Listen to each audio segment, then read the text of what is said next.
Kung gusto mo ng pera, magsumikap ka. Hindi yun namamahiya ka sa Pasko. Napaiyak ang batang hawak ang supot ng lata habang pinagtatawanan ng mga tao sa labas ng simbahan. Sa gitna ng ingay, may isang mayamang dalaga ang napatikil. Nakita niya ang panginginig ng bata. Hindi sa lamig, kundi sa hiya. Hindi siya namamarimas para sa luho. Mariin niyang sabi, pinagtanggol ang bata. Mahina namang bumulong ang bata. Para lang po sa may sakit kong tatay. Sumama siya, may bigat sa dibdib. Hindi niya alam, ang batang iniligtas niya sa panghuhusga ay ang kapatid niya pala at ang tatay na naghihintay.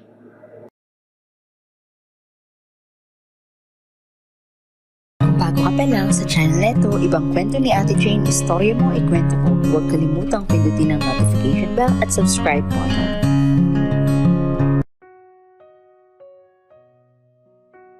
Pasko noon ngunit walang kahit anong banal sa loob ng maliit nilang sala. Ang mga ilaw ng parol sa labas ng bintana ay kumikislap. Tila nang aasar sa katahimikang puno ng galit sa loob ng bahay. Amoy pa ang bagong saing na kanin at hamon na hindi na kailanman mahahain. Ang lamesa ay nakahinda, ngunit ang pamilya unti-unti nang nababasag. Hindi na katakayang tiisin. Sigaw ng ina ni Isabela. Nanginginig ang boses sa halo ng galit at desisyon. Lahat na lang, ako ang nagdadala. Pati pangarap ko. Kinain ang pagiging asawa mo. Nakatayo sa gitna ng sala ang ama, si Roberto. Hawak-hawak ang bunso nilang anak na si Miguel. 1 taong gulang pa lamang ang bata. Mahimbing ang tulog. Walang kamalay-malay na sa gabing iyon, hahatiin ang mundo niya. Hindi mo ba naiintindihan? Mahinang sagot ni Roberto. Basag ang tinig. May sakit ako. Hindi ko ginusto to. Kung aalis ka, huwag mo namang kunin si Isabela. Napahigpit ang kapit ng ina sa kamay ni Isabela. 9 na taong gulang, nakatayo sa may pintuan, nanginginig. Hindi niya alam kung saan ilalagay ang sarili. Hindi niya alam kung kanino lalapit. Siyang sasama sa akin. Mariing sagot naman ng ina. May oportunidad sa abroad. Hindi siya mabubulok dito sa kahirapan. Kahirapan? Napatawa si Roberto.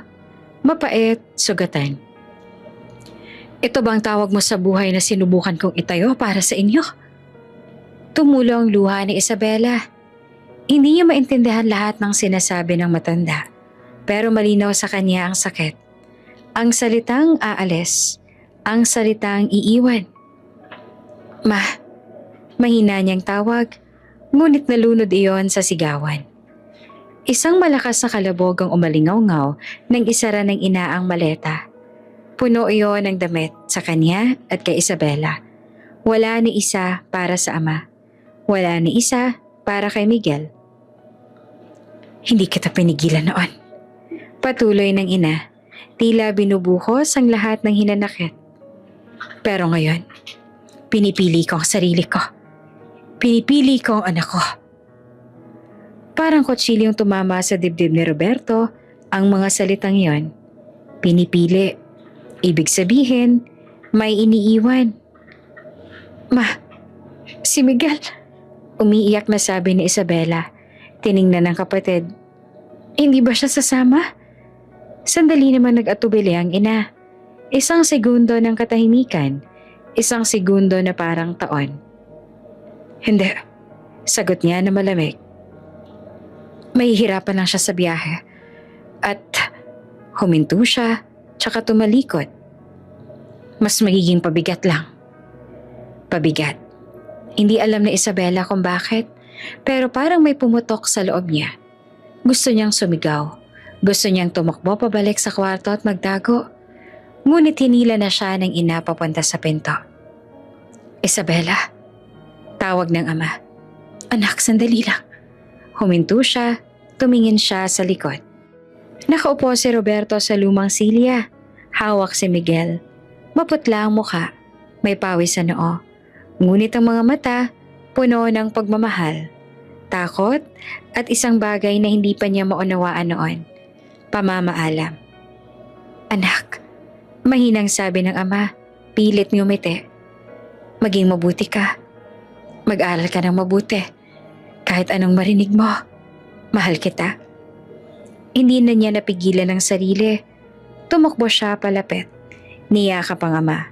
Mahigpit. Parang ayaw nang bumitaw. Ayoko pong umalis. Hagulgol niya. Ayoko po kayong iwan. Hinaplos ni Roberto ang buhok niya. Nanginginig ang kamay. Hindi mo ako iniiwan, anak. Minsan, pinaghihiwalay lang talaga ang mga taong nagmamahalan. Isang businang umalingaw-ngaw sa labas. Isabela! Tawag ng kanyang ina. May halong pagkainip. Pinaghiwalay sila ng tadhana sa anyo ng isang tawag. Dahan-dahang binitiwan ni Isabela ang yakap. Tumingin siya kay Miguel. Mahimbing pa rin ang tulog. Walang alam sa mundong naghihiwalay sa kanya sa ate niya. Pa, bulong niya. Ngumiti naman si Roberto. Maligayang Pasko, anak. Hindi na siya lumingon pa. Sa labas ay malamig ang hangin. Ang mga tao ay masaya. May bitbit na regalo. May hawak na kandila. May mga ngiting totoo. Si Isabela nakaupo sa sasakyan. Tahimik na umiiyak habang palayo sila. Sa likod ng bahay naiwan si Roberto. Mag-isa, yakap ang sanggol. Sa mesa ay nanlamig ang handa. Sa dingding nakasabit ang parol na hindi na sinisindihan. At sa gabing yon, ang Pasko ay hindi naging simula ng saya, kundi simula ng isang mahabang sugat na aabuti ng maraming taon bago muling maghilom. At sa pagkakahating iyon ng pamilya, may isang batang babae ang nagsimulang maniwala na ang ama niya ang may kasalanan ng lahat. Lumipas ang mga taon ngunit hindi kailanman umalis ang gabing iyon sa alaala ni Isabela. Sa bawat pagising niya sa banyagang lupain, sa malamig na umaga, sa tahimik na apartment na tila palaging kulang, lagi niyang naaalala ang huling Pasko sa Pilipinas. Hindi ang parol, hindi ang handa, kundi ang likod ng ama niyang unti-unting lumiliit habang sila'y papalayo. Ngunit habang lumalaki siya, unti-unting nababago ang anyo ng alaalang iyon. Hindi dahil kusa niya itong binabago, kundi dahil may paulit-ulit na kwentong itinanim sa isip niya. Iniwan tayo ng tatay mo. Madalas sabihin ng ina habang naglalaba o nag-aayos ng papeles. Mas pinili niya ang bisyo at mga babae kesa sa pamilya niya. Noong una, hindi agad naniwala si Isabela. Bata pa siya noon. Ang alam lang niya, mabait ang kanyang ama. Tahimik, palaging mayakap tuwing gabi. Palaging may baong paalala bago pumasok sa eskwela. Pero habang tumatagal, habang mas tumitigas ang boses ng ina sa tuwing binabanggit ang ama, unti-unting pumapasok ang galit sa puso ni Isabela. Parang tubig na dahan-dahang tumutulo hanggang sa mabasa ang buong sahig. Kung mahal tayo nun, sana sumunod siya. Minsan niyang narinig ang ina na umiiyak sa telepono habang may kausap na kaibigan. Pero hindi, pinabayaan niya tayo. Pinili niya ang sarili niya. Tahimik lang si Isabela sa sulok ng kwarto. Nakaupo sa sahig. Iyakap ang tuhod. Ayaw niyang pakinggan pero wala siyang magawa. Ang bawat salitang binibitawan ng ina ay para bang martilyong paulit-ulit na tumatama sa imahe ng ama sa isipan niya. Sa eskwela, naging masipag si Isabela. Tahimik pero matalino. Palaging mataas ang marka. Kapag tinatanong ng mga guro tungkol sa ama niya, simple lamang ang sagot niya. Wala po kaming tatay. At sa tuwing binibigkas niya yon, may kirot. Pero kasabay nito, may galit. Galit na unti-unting lumalalim. Tuwing may Father's Day sa paaralan, hindi siya sumasama sa mga aktibidad. Umuupo lang siya sa gilid. Pinagmamasdan ng mga kaklase niyang may kasamang ama. May mga hawak na lobo, may halakhakan, may yakapan. Maswerte kayo. Minsan niyang bulong sa sarili, hindi kayo iniwan. Isang gabi habang kumakain sila ng hapunan, biglang natanong na Isabela ang ina. Tanong na matagal niya nang kinikimkim. Ma, bakit hindi po sumunod si Papa? Tumigil ang ina sa pagnguya. Mabagal niyang inilapag ang kubyertos. Tumingin siya kay Isabela. Diretso, malamig. Parang matagal nang hinihintay ang tanong na yon. Dahil mahina siya. Sagot nito. Dahil mas mahal niya ang sarili niya. At dahil hindi niya tayo pinili. Parang may pader na itinayo sa loob ng dibdib ni Isabela sa sandaling iyon. Isang pader na hindi niya hinayaang gibain pa. Simula noon, tuwing maaalala niya ang ama, hindi na siya naiiyak. Naiinis na siya. Naiinis sa lalaking iniwan silang mag-ina. Naiinis sa lalaking hindi man lang sumubok. Hindi ko siya kailangan. Pangako niya sa sarili habang nagsusunog ng kilay sa pag-aaral. Magiging matagumpay ako kahit nawala siya.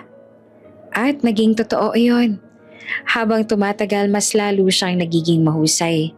Sa paaralan, sa mga kompetisyon, sa buhay.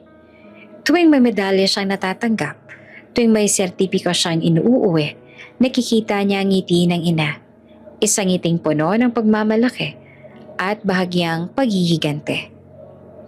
Hindi mo siya kailangan. Palaging sabi ng ina. Tingnan mo kung hanggang saan ka narating.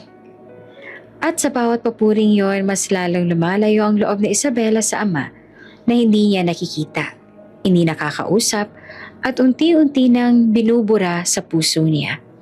Hanggang sa isang araw, may dumating na isang liham. Isang sulat na walang tatak ng pangalan, ngunit may pamilyar na sulat kamay. Hindi iyon binuksan ng ina, tinapon lang niya sa basurahan. Ano po yun? Tanong ni Isabela. Wala, sagot ng ina. Hindi mahalaga. Ngunit nakita ni Isabela ang isang salita bago tuluyang napunit ang sobre. Isabela. Hindi na siya nagtanong pa. Sa gabing yon, tahimik siyang umiyak. Hindi niya alam kung bakit. Hindi niya alam kung lungkot ba o galit ang nararamdaman niya. Ang alam lang niya, may bahagi ng sarili niyang parang may gustong magsalita, pero pinatahimik niya. Hindi siya pwedeng maging mahina. Lumipas ang mga taon na tuluyan ng naging malinaw ang paniniwala ni Isabela. Iniwan sila ng kanyang ama. Pinili nito ang ibang buhay at hindi na siya babalik. Sa bawat takbang niya patungo sa tagumpay, dala niya ang isang sumpa na kahit kailan, kahit anong mangyari, hindi niya hahayaang bumalik sa buhay niya ang lalaking tinawag niyang ama. Hindi niya alam na sa likod ng lahat ng kwento, may isang katotohanang tahimik na naghihintay. At kapag iyon ay nabunyag, lahat ng itinanim sa isip niya ay guguho. Hindi planado ang pag-uwi ni Isabela sa Pilipinas. Wala itong kinalaman sa negosyo, sa meetings o sa mga kontratang karaniwan niyang inuuwian. Isang gabi lang, pagod, tahimik at hindi makatulog. Bigla siyang napatingin sa booking app sa cellphone niya. Disyembre na naman. Pasko na naman. At sa isang iglap, nag-book siya ng ticket pa uwi. Hindi niya sinabi agad sa ina. Hindi rin niya pinaalam sa mga kaibigan o kasosyo. Para pa may desisyong ginawa ang katawan niya bago pa man makahabol ang isip. Bakit ako uuwi?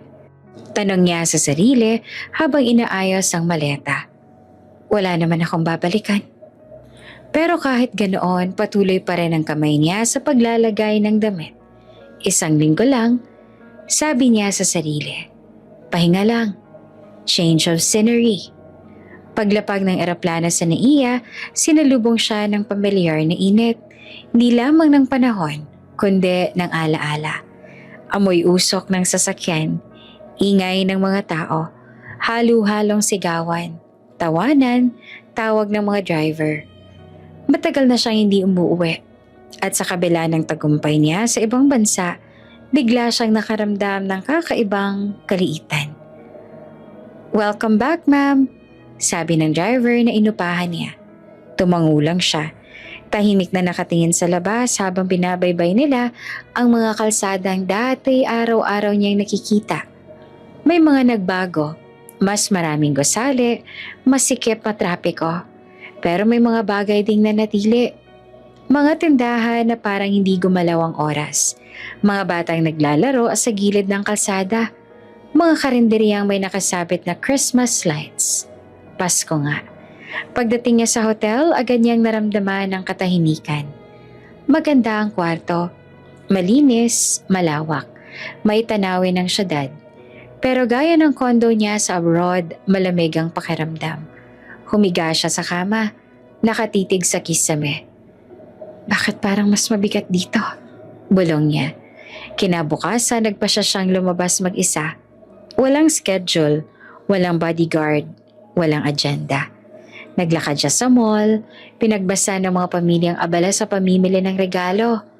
May mga batang humihila sa kamay ng mga magulang. May mga lolo't lola na masayang nakaupo sa gilid. Pinapanood ang mga apo. May kurot naman sa dibdib niya. Mabilis, pero sapat na para mapahinto siya. Ma'am, gift po ba? Alok ng isang sales lady. Umiling naman si Isabela. Hindi.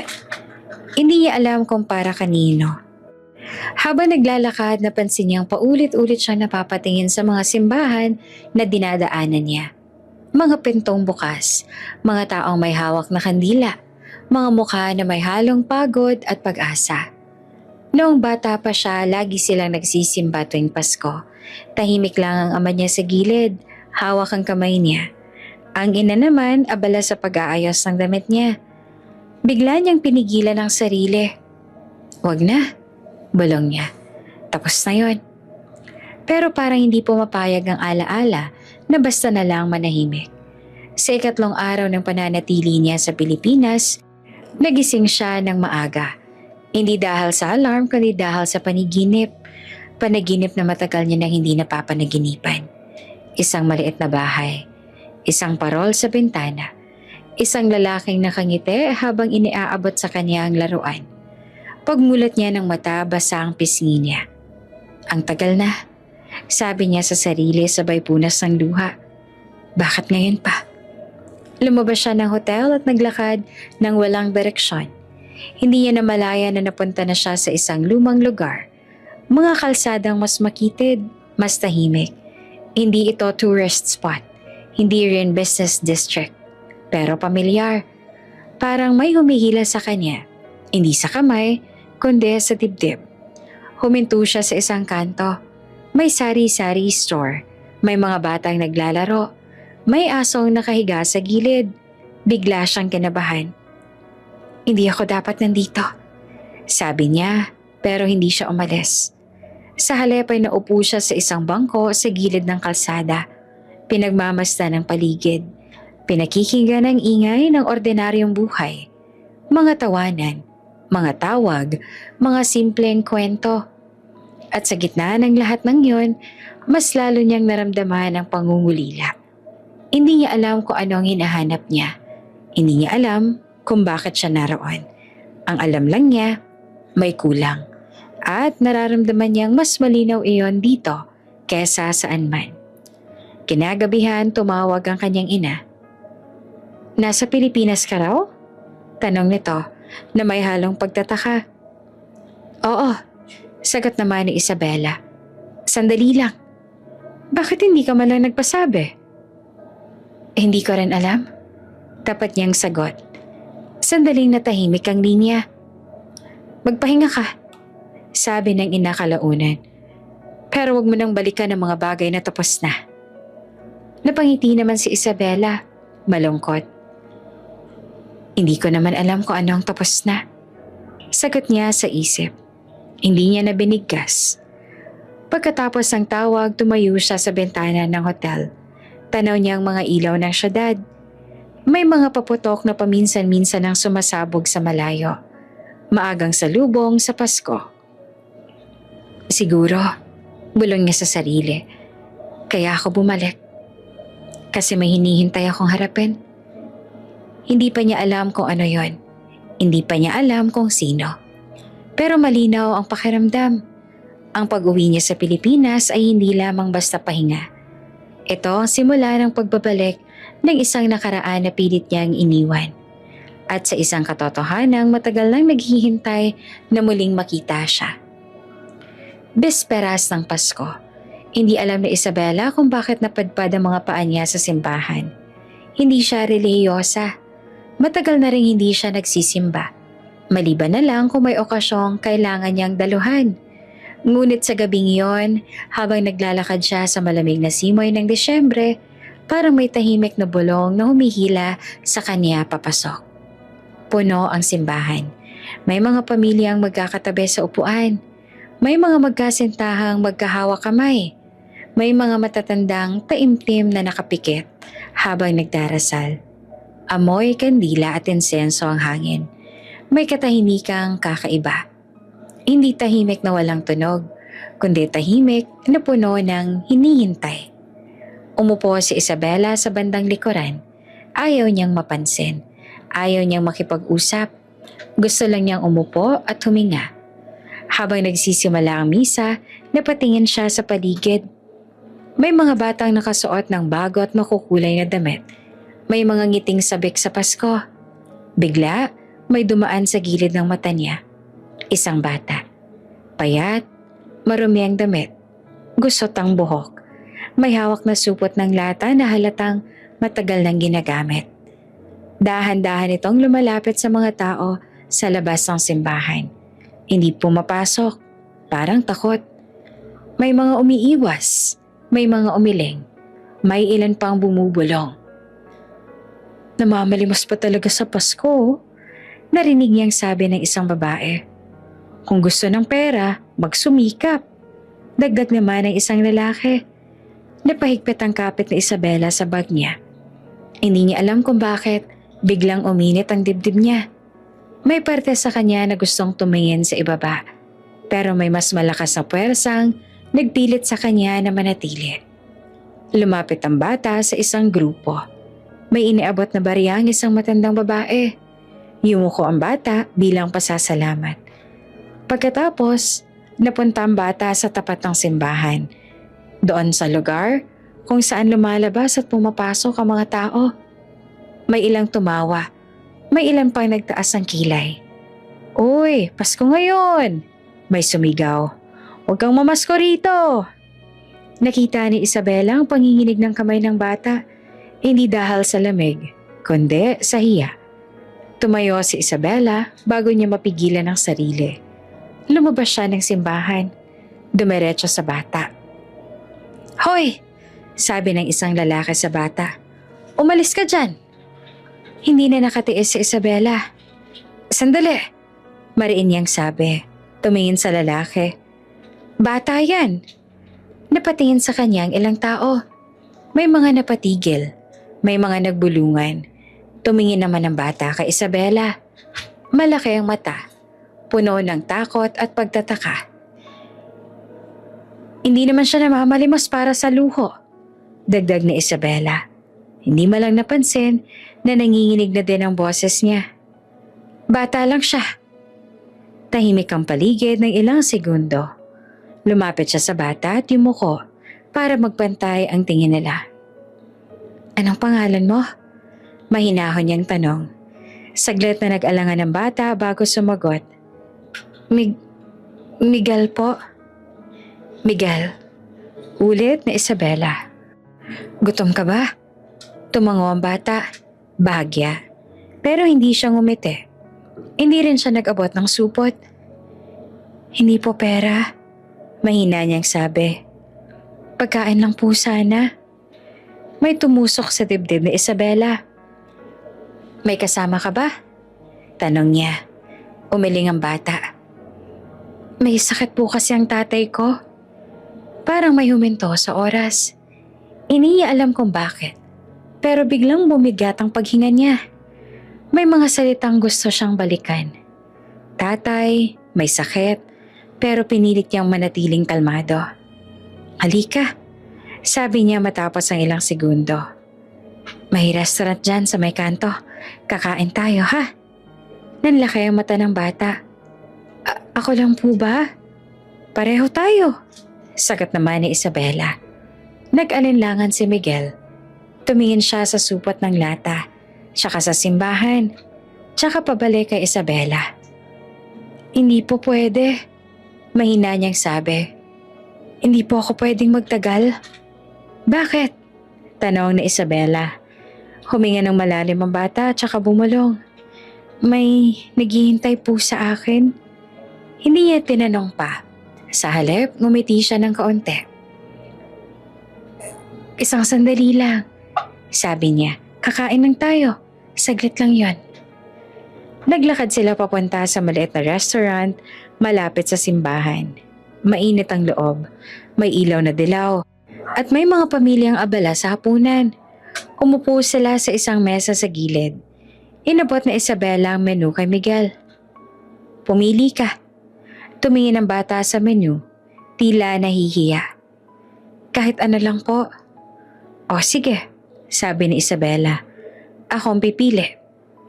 Umorder siya ng kanin, ulam at sabaw. Nang dumating ang pagkain, napatingin siya kay Miguel. Hindi pa ito kumakain. Parang hinihintay ang pahintulot. Kumain ka, sabi niya. Dahan-dahan kumain ang bata. Maingat at parang ayaw maubos agad ang pagkain. Pinagmasdan niya si Isabela. At sa bawat subo ng bata, mas lalo niyang naramdaman ang kakaibang kurot sa puso.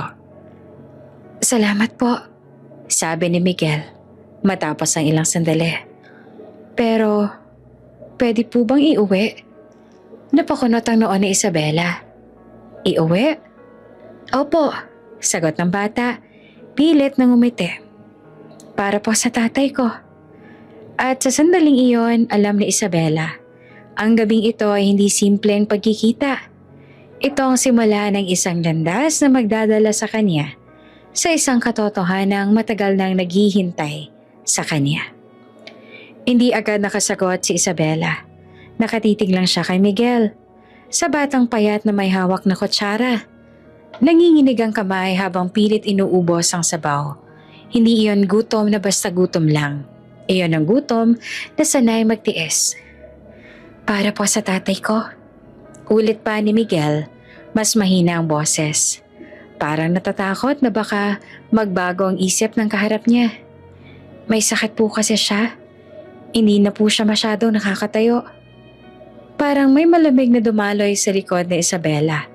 Hindi niya alam kung bakit biglang bumigat ang dibdib niya. Marami na siyang nakita sa buhay. Kahirapan, negosyo, mga taong may problema. Pero iba ito. Siguro dahil Pasko. Siguro dahil bata ang kausap niya. Oo naman, agad niyang sagot, pilit na kalmado. Iuuwi natin. O kung gusto mo, mag-order pa tayo. Mabilis naman na umiling si Miguel. Ayos na po to, baka magtaka pa po siya kapag tumagal ako.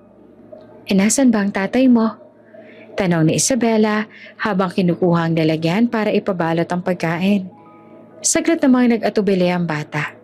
Tumingin siya sa pinto ng restaurant at saka sa labas, tila may tinitingnan, tila may iniingatang oras. Medyo malayo po, sagot niya. Pero sanay na po ako maglakad. Napatingin si Isabela sa suot niyang tsinelas. Nipis na halos kita na ang dulo ng paa. Sa maruming damit na halatang ilang araw nang hindi napapalitan. Di ka pwedeng maglakad mag-isa, mariin niyang sabi. Sasamahan kita. Nanlaki ang mata ni Miguel. Po? Sasamahan kita. Ulit na Isabela. Hanggang sa inyo. Agad naman na umiling ang bata. Hindi na po kailangan. Ayos lang po ako. Baka po mapagod kayo. Napangiti naman si Isabela. Ngiti na may halong lungkot. Mas mapapagod ako kung hindi kita sasamahan. Tumahimik si Miguel. Hawak-hawak niya ang supot ng pagkain na parang pinakamahalagang bagay sa mundo. Makikita sa mukha niya ang pag-aalinlangan. Ang takot na baka mawala ang biyayang biglang dumating. Sandali lang. Dagdag na Isabela. Isang tanong lang. Tumango naman ang bata. Bakit ikaw ang lumalabas para humingi ng pagkain? Tanong niya na maingat ang tono. Wala bang ibang pwedeng tumulong sa inyo? Yumuko si Miguel. Wala na po kaming ibang kasama. Ako lang po ang pwedeng gumalaw. Minsan po, naglalako po ako. Minsan po, ganito. Hindi niya na tinapos ang huling salita. Hindi na kailangan. Huminga ng malalim si Isabela. Bigla niyang naalala ang sarili noong bata pa siya. Hindi sa karanasan, kundi sa pakiramdam ng pagiging mag-isa. O sige, sabi niya matapos ang ilang segundo. Tara na. Lumabas sila ng restaurant. Malamig ang hangin sa labas. May mga batang nangangaraling sa di kalayuan. May mga tawanan. May mga kantang pamasko. Pero sa pagitan nilang dalawa, may katahimikang puno ng bigat. Naglakad sila sa makikitid na kalsada. Palayo sa simbahan. Palayo sa ilaw. Palayo sa masisikip na lugar. Unti-unting numipis ang mga tao. Unti-unting naging mas tahimik ang paligid. Tahimik din si Miguel habang naglalakad. Sanay na sanay ang paa. Parang kabisado na ang bawat liko. Si Isabela naman, unti-unting bumabagal. Hindi dahil sa pagod, kundi dahil sa pakiramdam na parang papasok siya sa isang lugar na hindi niya inaasahan. Dito po, sabi ni Miguel sa isang kanto. Napatingin si Isabela sa paligid. Mas luma na ang bahay, mas madilim. May ilang pose ng ilaw na mahina ang sindi. May amoy ng lumang kahoy at kanal. Malapit na po, dagdag ng bata, parang nahihiya. Oo, sagot naman ni Isabela. Okay lang. Habang naglalakad sila, biglang napatigil si Isabela. Miguel? Tawag niya. Opo? Hindi ka ba natatakot? Tanong niya. Mag-isa kang lumalabas, gabi-gabi. Napangiti ang bata. Mahina pero totoo. Natuto na po akong hindi matakot. Kasi kung matatakot po ako, wala pong mangyayari. Parang may humigpit sa dibdib ni Isabela sa sagot na iyon. Napatingin siya sa bata. Sa murang edad nito, parang mas matanda pa ito sa maraming nakilala niya. Maya-maya, huminto si Miguel sa harap ng isang eskinita. Diyan na po, sabi niya. Mas lalo pang kumunot ang noon ni Isabela. Makitid ang daan. Halos 2 tao lang ang kasya. May mga pader na may bitak. May mga bubong na yero. Sigurado ka? Tanong niya. Tumango si Miguel. Pumasok sila sa eskinita. Sa bawat takbang, mas lalong bumibigat ang pakiramdam ni Isabela. Hindi niya maipaliwanag kung bakit. Parang may humihila sa kanya. Hindi pa urong, kundi paloob. Madalas po kami mawala ng ilaw. Biglang sabi pa ni Miguel. Parang nagkukwento para punan ng katahimikan. Pero okay lang po, sanay na po kami. Hindi naman na sumagot si Isabela. Nakikinig lang siya. At sa bawat salitang binibitawan ng bata, mas lalo niyang nararamdaman na may mali o may paparating. Sa dulo ng eskinita ay may isang bahay. Hindi agad masasabing bahay. Tagpi-tagpi ang dingding. Halo-halong kahoy at yero. May maliit na bintana. May kortinang manipis. Mahina ang ilaw sa loob. Dito po, sabi ni Miguel sabay ngiti. Napahinto naman si Isabela sa tapat ng bahay. Parang may huminto rin sa loob niya. Hindi pa niya nakikita ang ama ng bata. Hindi pa niya alam ang buong kwento. Ngunit sa sandaling iyon, alam niyang ang simpleng hiling ng isang bata ay magdadala sa kanya sa isang katotohanang hindi niya kailanman inakalang haharapin niya. Huminto si Isabela sa harap ng bahay. Hindi agad siya nakapasok. Hindi dahil sa takot kundi dahil sa bigat ng pakiramdam na parang may humawak sa dibdib niya. Tagpi-tagpi ang dingding. Yero na may kalawang. Kahoy na halatang ilang ulit ng pinako. May siwang sa bubong na tinakpan lang ng plastik. Sa sahig, lupa. At lumang tabla. Amoy gamot ang hangin. Mapait, matapang. Halong amoy ng lumang tela at kahirapang matagal nang naninirahan. Pasok po, mahinang sabi ni Miguel. Binubuksan ng pinto. Bago tuluyang pumasok sa Isabela, may isang bagay na pumukaw sa paningin niya. Isang laruan. Nasa gilid ng pintuan, nakasabit sa pako. Isang maliit na laruang halos hindi na makilala ang kulay. May gasgas sa gilid. May bitak sa isang bahagi. Luma pero maingat na inilagay na parang ayaw masira palalo. Tumigil ang mundo ni Isabela. Parang may humatak sa kanya pabalik sa nakaraan. Pasko noon. Maliit pa siya, nasa sala silang tatlo. Siya ang ama at ang ina. Walang masyadong handa, walang magarbong dekorasyon. Pero may ngiti ang ama niya habang nilalabas mula sa isang supot ang laruan. Hindi yan bago, sabi nito na parang nahihiya. Pero pinag-ipunan ko yan. Inabot sa kanya ang laruan. May gasgas na at may kaunting sira. Pero buo pa rin. Niyakap niya ang ama ng mahigpit. Ang ganda po, sabi niya noon, kahit hindi perpekto. Salamat po, pa. Ngumiti naman ang ama. Pagod, pero masaya. Ngayon lang niya naalala. Ngayon lang niya naisip. Iyan pala ang huling Paskong magkakasama sila. Bumalik si Isabela sa kasalukuyan. Hinihingal, parang tumatakbo kahit hindi naman gumagalaw. Nakatingin pa rin siya sa laruan. Parehong pareho, hindi halos magkamali. Sa tatay ko po yan, sabi ni Miguel. Napansin ang tingin niya. Hindi niya po tinatapon kahit sira na. Parang may pumutok sa loob ni Isabela. Bakit? Halos pabulong niyang tanong. Ngumiti naman si Miguel. Regalo po kasi. Hindi na siya nakapagsalita. Dahan-dahan siyang pumasok sa loob ng bahay. Masikip, isang higaan lang ang kasya. Isang maliit na lamesa at isang upuang halos mabali na. Sa sulok may lumang electric fan na halos hindi na umiikot. Sa pader may mga bote ng gamot. Konti, halatang hindi sapat. At sa gitna ng lahat ng yon, may isang lalaking nakahiga. Payat, maputla. Halatang hirap na sa paghinga. May tunog ang bawat hinga.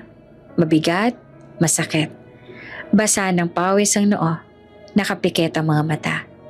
Humakbang si Isabela palapit. Isang hakbang, dalawa. Hanggang sa malinaw niya nang makita ang mukha. At doon siya napaatras. Hindi. Mahina niyang sabi. Kilala niya ang mukhang iyon. Hindi pa rin niya iyon nakalimutan. Kahit pilit niyang binura sa isipan niya. Ang hugis ng mukha, ang linya ng ilong, ang mata, kahit nakapikit, parang pamilyar na pamilyar. Pa, hindi niya namalayang nasabi niya. Napalingon naman si Miguel. Po? Hindi na siya nakapagsalita pa. Nanginginig ang tuhod niya. Kinailangan niyang hawakan ang gilid ng mesa para hindi bumagsak. Hindi pwedeng siya to. Hindi pwedeng dito. Hindi pwedeng ganito. Ngunit ang katotohanan ay nasa harap niya. Humihinga, naghihirap, at nakahiga sa isang tagpi-tagping bahay. Ang ama niya. Miguel, pilit niyang binigkas.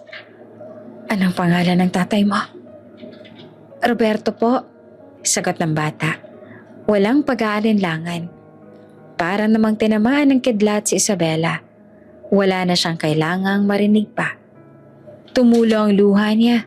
Sunod-sunod, hindi mapigilan.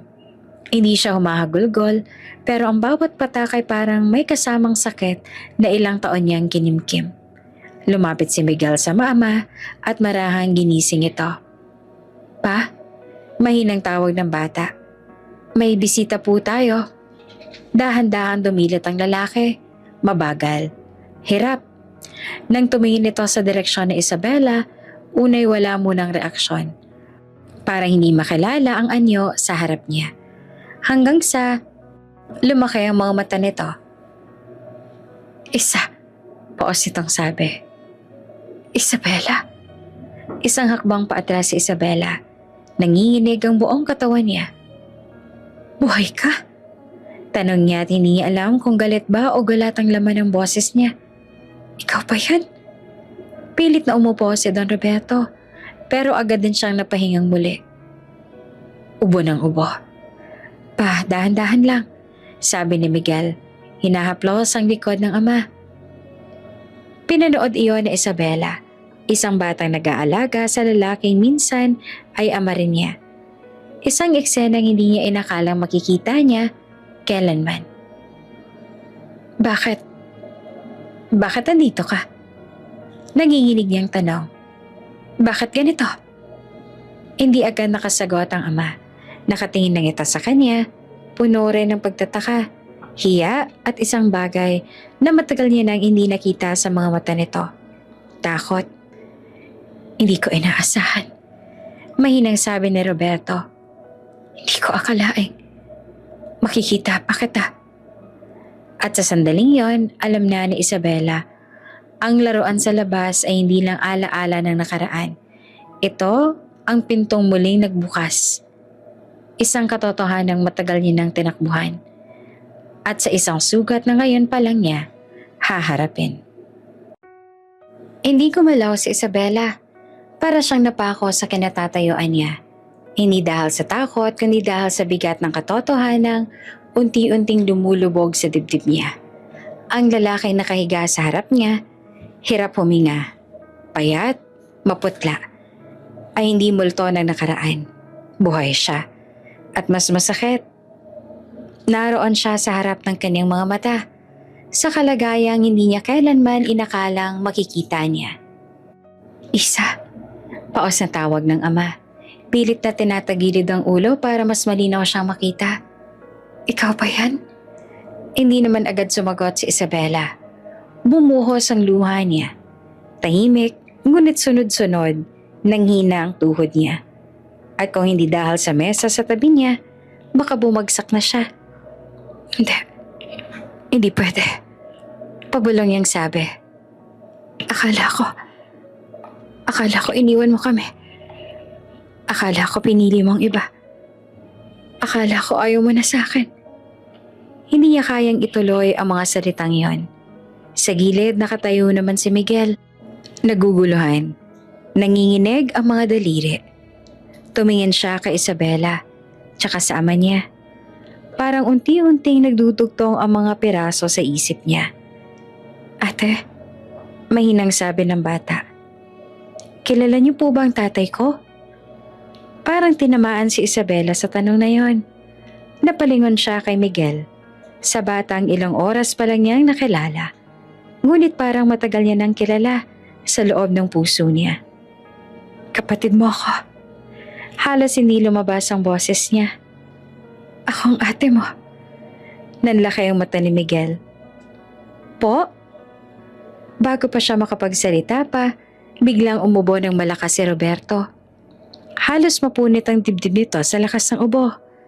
Agad namang lumapit si Miguel. Inabot ang baso ng tubig. Maingat na inaalalayan ng ama. Dahan-dahan lang po pa, sabi ng bata. Halatang sanay na sa ganitong eksena. Pinanood iyon ni Isabela, isang batang nag-aalaga sa ama nila. Parang matagal na nilang mundong ganito. Parang wala siyang karapatang magalit, magsalita o magtanong. Lumapit siya ng dahan-dahan sa pader. Pilit hinahanap ang sarili niyang balanse. Doon niya napansin ang isang bagay. Isang litrato. Nakasabit sa dingding, nakaipit sa plastik na halatang pinaghirapan. Para hindi mabasa, para hindi masira. Lumang litrato iyon, kupas na ang gilid. Siya. Bata pa siya noon, nakangiti, may hawak na laruan. Ang laruan, parang nawalan siya ng hangin. Bakit? Mahina niyang tanong, nakatingin pa rin sa litrato. Bakit nasa'yo pa to? Sumagot naman si Roberto, mahina ngunit malinaw. Ikaw ang lakas ko, sabi nito. Kapag masama ang pakiramdam ko, tinitingnan kita para maalala ko kung bakit kailangan ko magpatuloy. Mas lalo pang bumuhos ang luha ni Isabela. Kung iniwan siya, bakit may litrato? Kung kinalimutan siya, Bakit iniingatan? Tumalikod siya sandali. Pinilit huminga. Nanginginig ang balikat niya sa pilit na pagpigil sa hikbi. Akala ko, bulong niya. Akala ko hindi na ako mahalaga. Tahimik ang loob ng bahay. Ang tanging maririnig ay ang mahinang pag-ikot ng lumang electric fan at ang mabigat na paghinga ng kanyang ama. Mahalaga ka, sagot ni Roberto. May pilit ng ngiti. Palagi. Lumapit si Miguel kay Isabela. Hawak ang supot ng pagkain na dinala nila. Ate, sabi niya na maingat ang tono. Kayo po ba? Talaga ang ate ko? Lumuhod naman si Isabela sa harap niya. Hindi na alintana ang sahig. Hinawakan niya ang balikat ng bata. Payat pero matibay. Oo, sagot niya. Pasensya ka na ako ngayon lang. Hindi naman alam ni Miguel kung anong gagawin. Hindi siya umiiyak. Hindi rin siya ngumingiti. Parang sinusubukan palang tanggapin ang biglaang pagbabagong nangyari sa mundo niya. Okay lang po, sabi niya kalaunan. Sanay na po ako maghintay. Mas masakit pa yon kaysa anumang sigaw. Tumayo si Isabela at bumaling sa ama. Bakit hindi ka nagpakita?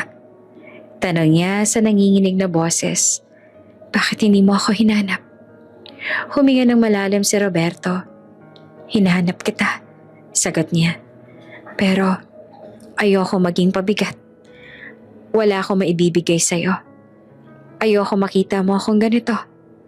Napailing si Isabela, luha ang tumatawa sa sakit.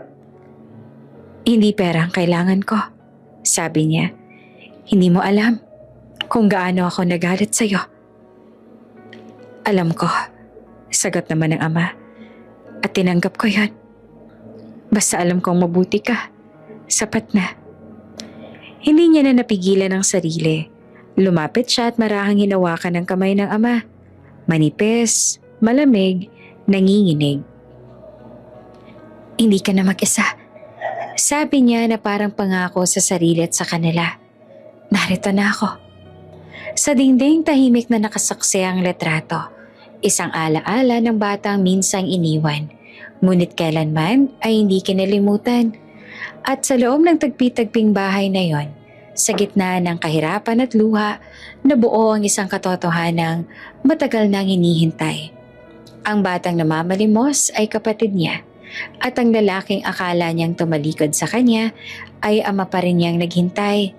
Tahimik, masakit, ngunit tapat. Matagal na katahimikan ang bumalot sa loob ng bahay matapos ang mga salitang yon. Hindi na nagtanong si Isabela agad. Para bang natatakot siyang marinig ang buong kwento. Para bang kapag tuluyan niya nang nalaman ng lahat, may mga bagay na hindi niya na kayang bawiin. Umupo siya sa maliit na upuan sa gilid ng kama. Sa harap niya, nakaupo si Miguel sa sahig. Maingat na inaayos sa mga bote ng gamot. Halatang kabisado niya na kung alin ang iinumin. Sa umaga, alin sa gabi, walang kalituhan. Walang tanong. Parang matagal niya nang ginagawa ito. Gano'n ka nakatagal ganito? Maingat na tanong na Isabela. Pinipiling huwag munang tawagin ng bata bilang kapatid. Hindi pa siya handa.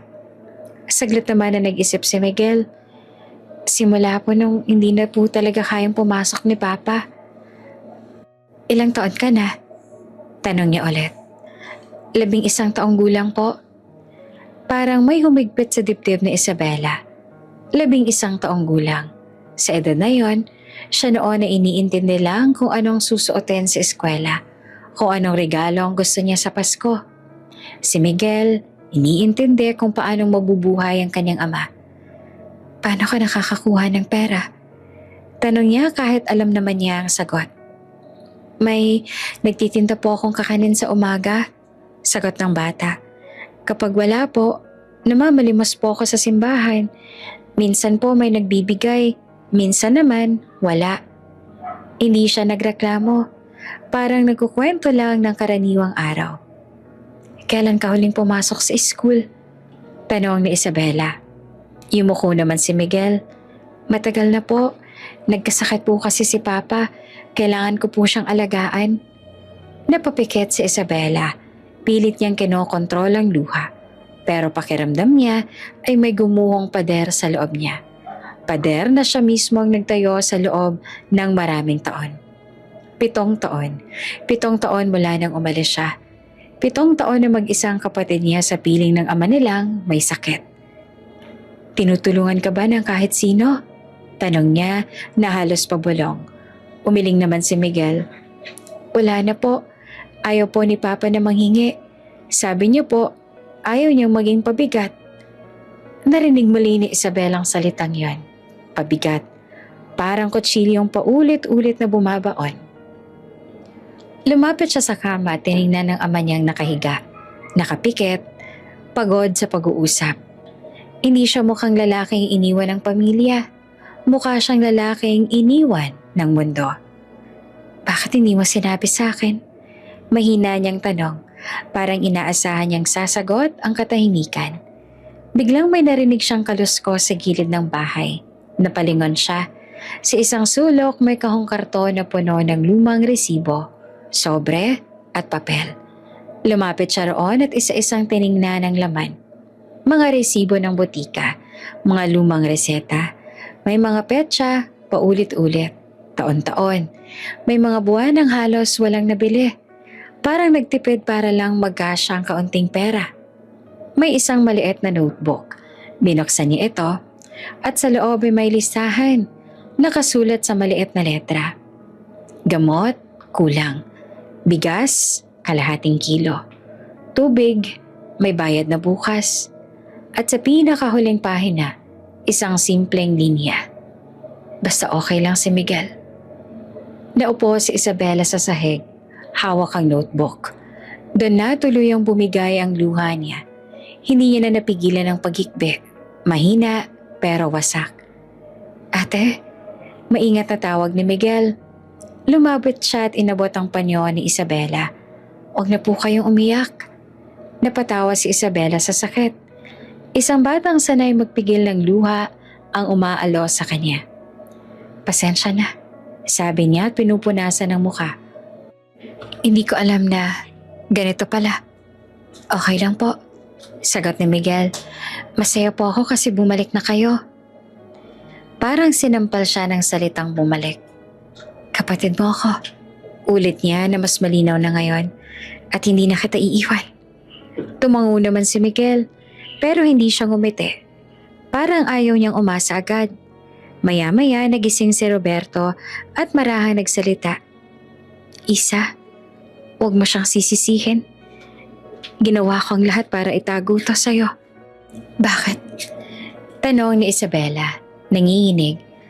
Bakit mo kami hinayaang maghirap? Dahan-dahang huminga ang ama. Mas mahirap para sa akin na makita kayong nasasaktan. Dahil sa akin. Tahimik ulit ang bahay. Sa labas, may mga batang tumatakbo. May mga kantang pamasko sa malayo. Ngunit sa loob ng tagpi-tagping bahay, isang katotohanan ng tuluyang bumuo. Ang batang namamalimos ay kapatid niya. Ang batang naglalakad sa gabi ay dugo niya.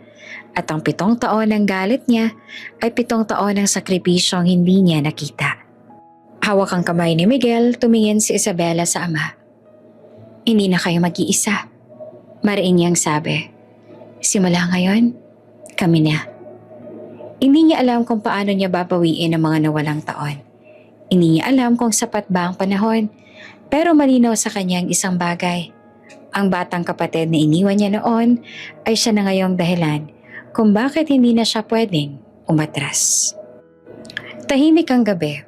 Nakaupo si Isabela sa tabi ng higaan ng ama. Hawak ang basong may tubig. Si Miguel ay nakaupo sa sahig. Nakasandal sa kama na parang bantay na ayaw umalis kahit saglit. Sa labas ay may iilang paputok na sumasabog. Maagang hudyat ng Pasko. Ngunit sa loob ng bahay, ibang ingay ang nangingibabaw. Ang mabigat na paghinga ni Roberto. Isa, mahina niyang tawag at pilit na inaayos ang sarili para makaupo ng kaunti. Dahan-dahan lang, agad na sabi ni Isabela. Huwag ka munang magsalita kung hindi kaya. Umiling ang ama. Kailangan mong malaman. Bago pa ako, bago pa mahuli. Napasinghap si Isabela pero hindi siya tumutol. Tumangulang siya. Pilit pinatatatag ang sarili. Huminga ng malalim si Roberto. Hindi ako ng babae. Agad niyang sabi. Diretso at parang matagal niya nang gustong linisin ang pangalan niya. Hindi ko kayo iniwan dahil may iba ako. Nanatiling tahimik si Isabela. Hindi dahil hindi siya nakikinig, kundi dahil parang natatakot siyang marinig ang kasunod. Matagal na ako may sakit noon pa man. Patuloy pa ni Roberto. Bago pa kayo umalis, hindi ko lang sinasabi at ayoko mag-alala kayo. Napapikit si Isabela. Parang may bumabalik na alaala. Ang ama niyang laging pagod, madalas umubo, pero pilit ngumingiti tuwing Pasko. Nung malaman ng nanay mo, dagdag ni Roberto, nagbago ang lahat. Tahimik si Miguel, nakatingin lang sa ama. Halata ngayon lang din narinig ang buong kwento. May pagkakataon siya makaalis. Patuloy ng ama. May lalaking tumulong sa kanya. May pangakong buhay na hindi puno ng ospital at gamot. Huminto siya sandali. Inipon ng lakas. Pinili niya yon. Mahina niyang sabi. Pinili niyang umalis. Kasama ka. Parang may kumalabog sa dibdib ni Isabela. Hindi ko kayang sumunod. Dagdag ni Roberto. Hindi ako papayagan. At kahit payagan man, ayoko maging pabigat sa inyo. Ayoko maalala mo ako bilang ama na palaging may sakit. Pero sinabi niya sa akin, basag ang boses ni Isabela. Sinabi niya na iniwan mo kami, na may bisyo ka, na may babae ka. Napangiti si Roberto. Malungkot, pagod. Mas madaling magalit sa akin kaysa harapin ang totoo. Nangilid ang luha ni Isabela pero hindi pa rin siya umiiyak. Parang manhid pa ang damdamin niya. Sinubukan kitang sulatan, sabi ng ama. Maraming beses. Pero tuwing maiisip ko na babasahin mo yon, habang iniisip na pabigat ako, tinatapon ko na lang. Tumingin siya sa gilid ng kama. Doon nakapatong ang kahon ng mga sulat na hindi na ipapadala. Hindi ko ginusto ang ganitong buhay, dagdag niya. Pero pinili kong manatili para kay Miguel. Tumingin si Isabela sa kapatid niya. Sa batang ilang taon pa lang, pero parang tumandang bigla dahil sa responsibilidad. Kaya pala, pabulong niyang sabi. Kaya pala hindi ka sumunod. Kaya pala. Tumulo ang luha niya. Tuluyan na. Hindi hagulgol, kundi luha ng pagkaunawa na mas masakit pa sa galit. 7 taon. Bulong niya. 7 taon kitang kinamuhian. Kaya kong tiisin yun, sagot ni Roberto. Basta okay ka. Basta lumaki kang maayos. Napailing si Isabela. Hindi ka dapat nagtiis mag-isa. Hindi ako nag-isa, sagot ng ama, bahagyang ngumiti. May anak ako. Napatingin siya kay Miguel. Tumango naman ang bata. Pilit ring pinipigilan ng luha. Pa, mahina nitong sabi. Hindi niyo po sinabi sa akin lahat. Hinaplos ni Roberto ang ulo ng bata. Ayokong dalhin mo ang galit na hindi sa'yo. Tumayo si Isabela, lumapit sa bintana. Humarap sa dilim. Nangihinig ang balikat niya. Hindi niya alam kung kanino siya mas galit. Sa ina, sa sarili, o sa mga tao na nasayang. Lahat ng tagumpay ko, sabi niya na nakatalikod. Lahat ng pinaghirapan ko, dala ko ang galit sa'yo. Kung iyon ang nagtulak sa'yo para maging malakas, sagot ng ama. Tinatanggap ko. Hindi na niya napigilan ang sarili. Bumalik siya sa tabi ng higaan at yumuko. Inilapat ang noo sa kamay ng ama. Patawad, sabi niya. Tuluyan na ang humagulgol. Patawad dahil naniwala ako sa kasinungalingan. Patawad dahil iniwan kita sa galit ko. Hinawakan ni Roberto ang kamay niya. Mahina, ngunit totoo. Hindi pa huli, sabi nito. Narito ka na. Ngunit sa puso ni Isabela, alam niyang may isang katotohanang mas mabigat pa ang parating. Na ang inang pinaniniwalaan niya sa loob ng maraming taon ay siyang nag-ugat ng lahat ng galit na iyon.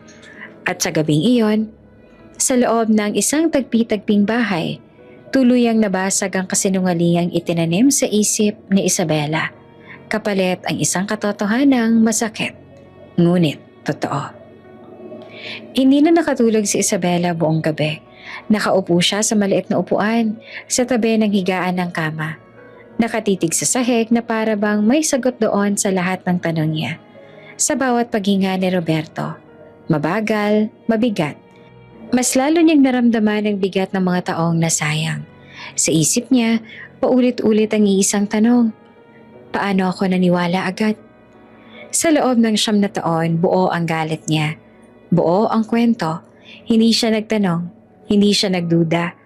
Tinanggap niya ang lahat ng sinabi ng kanyang ina bilang katotohanan. Dahil mas madali iyon kaysa alalahanin ang ama na iniwan.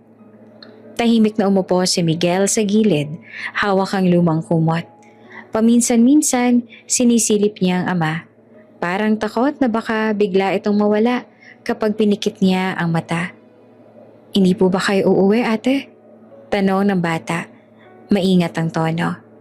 Napalingon si Isabela. Dito muna kayo, sagot niya. Hindi ako aalis. Tumango si Miguel pero hindi ngumiti.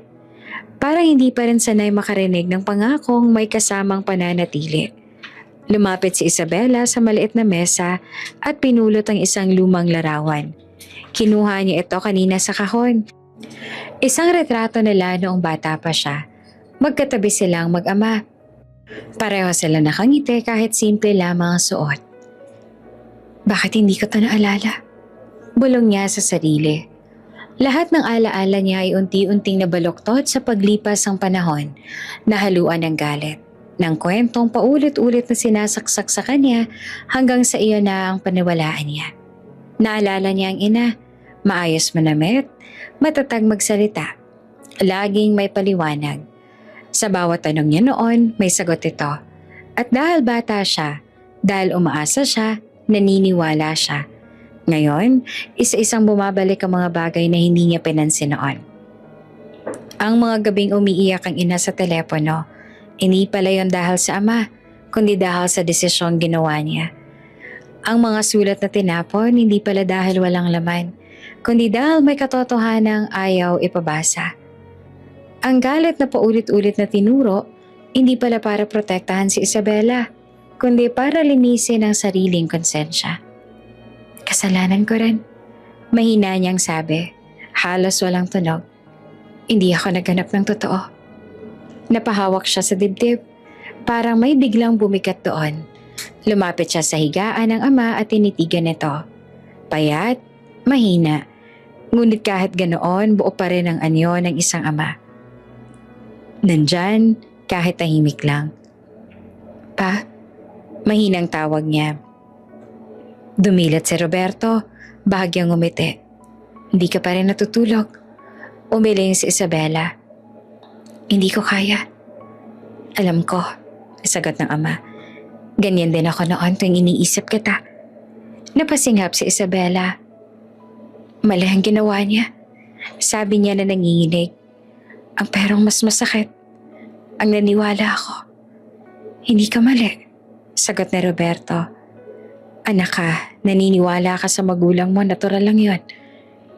Tumulo ang luha ni Isabela. Pero ikaw ang iniwan ko. Umiling ang ama. Hindi mo ako iniwan. Kinuha ka. Tahimik silang dalawa. Sa sulok, naririnig ang mahinang paghinga ni Miguel. Nakatulog na. Yakap ang supot ng laruan na matagal nang sira pero ayaw bitawan. Pinanood iyon ni Isabela. Isang batang ilang taon pa lang pero buhat ang bigat ng mundong hindi naman niya pinili. Hindi ka nagalit? Tanong ni Isabela sa ama. Kahit kailan? Ngumiti si Roberto. Mapait pero payapa. Nagalit ako minsan pero mas nanaig ang takot na baka mawala ka sa akin ng tuluyan. Napapikit si Isabela. Ngayon niya lang naintindihan ang katahimikan ng ama. Hindi ito kawalan ng pagmamahal, kundi anyo ng sakripisyo. Tumayo siya tumingin sa bintana. Sa labas, tahimik ang kalsada. May iilang ilaw ng Pasko na nakasabit sa malalayong bahay. Hindi masayang tanawin, pero totoo. Buong buhay ko, sabi niya. Dala ko ang galit na hindi pala akin. Lumapit siyang muli sa ama at marahang humawak sa kamay nito. Hindi ko na mababawi ang mga taon, sabi niya. Pero hindi ko hahayaang masayang ang oras na natitira. Tumango si Roberto. Iyon lang ang mahalaga. Sa sandaling iyon, tuluyang gumuho ang mundong binuo ni Isabela sa loob ng maraming taon. Isang mundong nakatayo sa kasinungalingan. At sa gitna ng pagkawasak na yon, may isang malinaw na katotohanang umusbong. Ang ama niyang pinaniniwalaan niyang tumalikod ay siya palang nananatili hanggang huli. Habang ang inang hinangaan niya, ang siyang unang bumitaw. Masakit ang katotohanan, pero ito rin ang unang hakbang tungo sa pagising ni Isabela mula sa galit at sa pagharap sa tunay na responsibilidad ng isang anak. Kinabukasan maagang nagising si Isabela, hindi dahil nakatulog siya ng maayos, kundi dahil may desisyong buo na sa loob niya. Nakaupo pa rin siya sa tabi ng higaan ng ama, pinagmamasa ng mahinang pag-aangat baba ng dibdib nito. Sa bawat paghinga ni Roberto, mas tumitibay ang pasya ni Isabela. Hindi na siya papayag na ganito lang ang mangyari. Pa, mahinahon niyang tawag habang inaaabot ang baso ng tubig. Kakain ka muna. Umiling ang ama. Mamaya na. Lumapit si Isabela at umupo sa gilid ng kama. Pa, kailangan na nating umalis dito. Diretsong sabi niya. May kakilala akong doktor. May ospital. May pera ako. May paraan. Tumahimik ang silid. Sa sulok ay nagising si Miguel at tahimik na nakikinig. Para bang kabisado ng ganitong usapan kahit hindi pa man ito nagsisimula. Dahan-dahang umiling si Roberto. Hindi na kailangan. Hindi na kailangan? Napataas ang boses ni Isabela bago niya napigilan ang sarili. Pa, hirap ka nang huminga. Halos hindi ka na nga makatayo. Bakit mo pa sinasabing hindi kailangan? Huminga ng malalim ang ama. Parang naghahanda sa isang sagot na matagal niya nang iniipon. Huli na. Mahina niyang sabi. At ayoko makita mo akong ganito. Nakahiga. Walang silbi. Umaasa. Parang tinamaan si Isabela sa dibdib. Walang silbi? Ulit niya na nanginginig ang tinig. Ako ang anak mo. Hindi kita tinitingnan bilang pabigat. Ngumiti naman si Roberto, pero hindi iyon masaya. Ikaw ang naging lakas ko. Ayokong maging dahilan ng kahinaan mo. Tumayo si Isabela. Naglakad-lakad sa maliit na espasyo. Pilit kinokontrol ang emosyon. Hindi pera ang problema rito. Sabi niya at humarap sa kanya. Hindi ito tungkol sa yabang o hiya. Tungkol ito sa buhay mo. Tungkol din ito sa dignidad. Sagot naman ng ama. Mahinahon pero matatag. May mga laban na alam mong hindi mo na mananalo. Hindi mo pa sinusubukan. Mariing sagot ni Isabela. At hindi kita hahayaang sumuko. Tahimik si Miguel pero lumapit siya sa kama at tinawakan ng kamay ng ama. Pa, mahina niyang sabi. Pwede po bang subukan natin? Saglit na nag-atubili si Roberto. Tumingin siya sa anak, sa batang matagal nang umaasa. Nag-aalaga, nagsasakripisyo. Pagod na ako, tapat niyang sagot. At ayokong ubusin ang lakas mo sa pag-aalala sa akin. Dumukwang si Isabela sa harap niya. Pa, ako na ang mag-aalala. Sabi niya na halos pakiusap. Ako nang gagawa ng dapat ginawa ko noon. Napapikit si Roberto. Tumulo ang isang luha sa gilid ng mata niya. Unang beses na nakita iyon ni Isabela. Kung dinala mo ako sa ospital, mahina nitong sabi. Makikita mo lang kung gaano na ako kahina. Ayokong iyon ang huling alaala mo sa akin. Mas lalo pang nasaktan si Isabela. Hindi dahil sa pagtanggi, kundi dahil sa takot na Laman ng mga salita ng ama. Hindi ko hinahanap ang perpekto. Hinahanap ko ang oras, kahit kaunti, kahit ngayon. Umiling naman si Roberto. Ang oras hindi nabibili. Tumahimik sila. Sa labas ay may narinig na batang tumatawa. May nagtitinda ng puto't bibingka sa kanto. Karaniwang umaga, pero para kay Isabela, parang may oras na tumitigil. Lumapit siya sa maliit na mesa at kinuha ang kahon ng mga gamot. Iniisa-isa niya ang mga bote. Kulang. Halos ubos. May mga petsang matagal nang lumipas.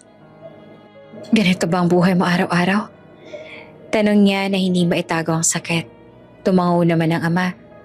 At tinayaan kitang mag-isa. Bulong niya sa sarili. Bumalik siya sa tabi ng higaan at marahang hinawakan ng kamay ni Roberto. Kung ayaw mo sa ospital, sabi niya, dito tayo magsisimula. Doktor dito, gamot dito. Hindi kita iiwan. Napatingin si Roberto sa kanya. Matagal, tahimik. Parang may sinusukat. Parang may binabasa sa mga mata ng anak. Hindi ka na aalis? Tanong niya. Umiling si Isabela. Hindi na. Sa unang pagkakataon, napangiti si Roberto ng bahagya. Ngiting may halo ng pagod at ginhawa. Kung ganon, sabi niya. Isang kondisyon. Ano yun? Agad na tanong naman ni Isabela. Huwag mo kong pilitin kapag hindi ko na kaya. Sagot ng ama. Hayaan mo ako manatiling ama mo, kahit mahina. Tumango naman si Isabela. Luhaang tumatawa. Palagi kang ama ko. Tahimik na umupo si Miguel sa tabi nila. Hawak ang dalawa. Isang eksenang simple. Walang pera, walang ospital, walang pangakong himala. Pero may isang bagay na mas mahalaga, pananatili. At sa loob ng tagpi-tagping bahay, unti-unting naunawaan ni Isabela ang isang masakit na katotohanan. Na hindi lahat ng sugat ay kayang paggalingin ng pera. Na hindi lahat ng laban ay nasusukat sa gamutan. Minsan, ang pinakamahalagang maibibigay mo ay ang oras na matagal mong ipinagkait. At ang pagmamahal na ngayon mo lang natutunang ipakita. Hindi na napigilan ni Isabela ang sarili. Matapos ang mahabang katahimikan, matapos ang pagtanggi ng ama at mga salitang pilit niyang inuunawa, bigla na lang bumigay ang mga tuhod niya. Umupo siya sa sahig sa tabi ng kama. Hindi iniinda ang alikabok, ang lamig, ang bigat. Lahat ng pinigilan niyang luha sa loob ng maraming taon ay sabay-sabay na bumuhos. Pa, nanginginig niyang tawag. Halos wala ng boses. Patawad. Hindi yon simpleng salita. Hindi yon basta paghingi ng tawad na may kasunod na paliwanag. Iyon ay pag-amin na mali siya, na nagkamali siya, na may mga panahong pinili niyang huwag magtanong dahil mas madaling magalit. Humagulgol siya, hindi tahimik, hindi pigil. Ang hikbi niya ay parang batang matagal na nawala. Ngayon lang muling umuwi. Patawad po. Ulit niya na mas mahina, mas basag. Pinaniwalaan ko ang kasinungalingan. Pinili kong isipin na iniwan mo kami. Pinili kong kamuhian ka. Kasi mas madali yan kaysa aminin na saktan pa rin ako. Hindi naman agad sumagot si Roberto. Nakatingin lang siya sa anak. Nakikitang bumabalik ang batang minsang yakap-yakap niya tuwing Pasko. Lumapit si Miguel at marahang hinawakan ang balikat ni Isabela. Hindi niya alam ang tamang sasabihin. Hindi rin niya alam kung dapat ba siyang umiyak. Ang alam lang niya, masakit makita ang ate niyang wasak. Ate, mahina niyang tawag.